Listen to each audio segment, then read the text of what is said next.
I threw these personal stories out there to prompt all of you to think of your own personal stories and how you settled them and how you settled the outcome in your own way, in your own mind.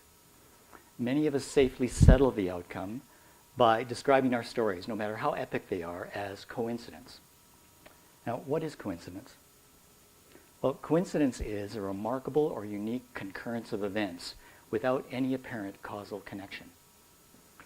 The idea of coincidence is like our modern easy science default setting.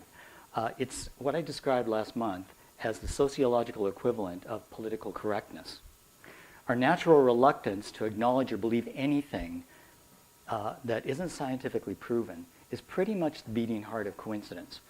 And like most politically correct behavior, this default setting keeps us safely uncommitted and unembarrassed. I then shared a really simple intellectual grid that illustrated where the question of coincidence might be positioned in our thought processes. The grid runs from completely crazy at one end to completely proven in the center to completely possible at the other end. Coincidences sit somewhere in the zone between completely crazy and completely proven. This safe zone is a convenient catch-all for pretty much everything that we experience but can't explain.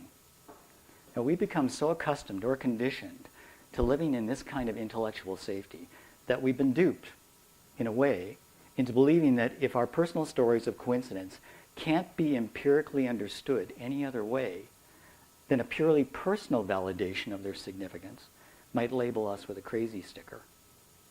And naturally, we don't want that label. And yet, here's the first question of the evening. Can you not empirically validate curiosity just by saying that you're curious? Just like every explorer or scientist or disruptor that came before us, it's curiosity that provides the necessary courage to move out of the safe zone toward the completely possible end of the grid. And like every curious explorer that came before us, the further we move away from the completely proven, the less safe it will feel. I think Victor talked about that tonight. The new danger zone on the other side of completely proven is where the question of synchronicity hangs out.